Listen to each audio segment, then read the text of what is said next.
అందరికీ నమస్కారం. ఈ రోజున మన మాకవరపాలెం పోలీస్ స్టేషన్ లిమిట్స్లోని రాచపల్లి జంక్షన్ దగ్గర మాకవరపాలెం ఎస్ఐ గారు, నర్సీపట్నం రూరల్ సిఐ గారు మరియు సిబ్బంది అంతా కలిసి వాళ్ళకి రాబడిన సమాచారం మేరకు వెహికల్ చెకింగ్ చేస్తుండగా ఒక అశోక్ మినీ ట్రాన్స్పోర్ట్ వెహికల్ అండి, మినీ అశోక్ లైలాండ్ అంటారు వ్యాన్. ఆ వ్యాన్ వస్తుంటే దాన్ని ఆపి తనిఖీ చేయగా వాళ్ళ ఆ వెహికల్లోని సుమారుగా ఒక 60 కేజీల గాంజా దొరికింది. ఆ వెహికల్ నడుపుతున్న ఆయన రహీం షరీఫ్ అని చెప్పేసి ఆయనది కర్ణాటక అండి, కర్ణాటక స్టేట్ అయింది.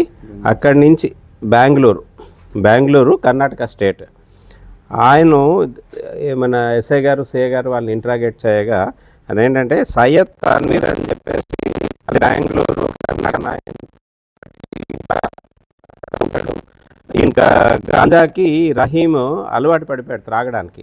దాంతో గాంజా కోసం అని చెప్పి సయ్యద్ తన్వీర్ దగ్గర నుంచి తీసుకుంటూ ఉండేవాడు. ఈ సయ్యద్ తన్వీర్ ఎవరైతే ఉన్నారో ఆయనకి 25లో జీఆర్పీలో ఒక ఎన్డీపీఎస్ కేసు ఉంది, జీఆర్పీ పోలీస్ స్టేషన్లో వాడి మీద. అందులో ఆ కేసులో అరెస్ట్ అయ్యాడు. ఈయన బావమరిది కూడా అరెస్ట్ అయ్యాడు. ఆ బావమరిది ఇంకా స్టిల్ జైల్లో ఉన్నాడు. ఈయన బయటకు వచ్చేసాడు. బయటకు వచ్చిన తర్వాత ఈ రహీం, ఈ తన్వీర్ చెప్పిన దాని మీద రహీం ఏమో ఈ వెహికల్ వేసుకొని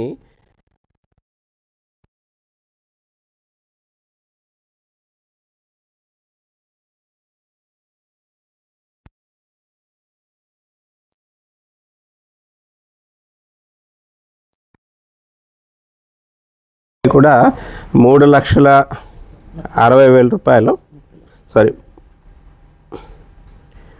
30 లక్షల రూపాయలు విలువైన సరుకు అండి అది. అట్లాగే ఈ వెహికల్ ఖరీదు ఒక 15 lakhs రూపీస్. టోటల్ 45 lakhs విలువైన సరుకుని ఈరోజు మన నర్సీపట్నం సిఐ గారు, రూరల్ సిఐ గారు, అట్లాగే మాకవరపాలెం ఎస్ఐ గారు కలిసి ఇది సీజ్ చేయడం జరిగింది. ఇందులో ఈ విషయాన్ని ఇమీడియట్గా ఎస్పీ గారికి తెలియపరచగా ఎస్పీ గారు కూడా అప్రిషియేట్ చేశారు ఈ టీంని.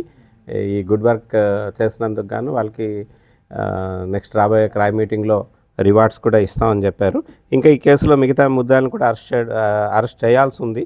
ఇవి అట్ ప్రజెంట్ అయితే రహీం షరీఫ్ అని చెప్పేసి ఆయన అరెస్ట్ చేసి ఆయన దగ్గర ఉన్న వెహికల్ని, తర్వాత ఈ 60 కేజీల గాంజాను కూడా సీజ్ చేయడం జరిగిందండి. ఈ వెహికల్ అనేది రహీం షరీఫ్ తాలూకా అత్తగారి పేరు మీద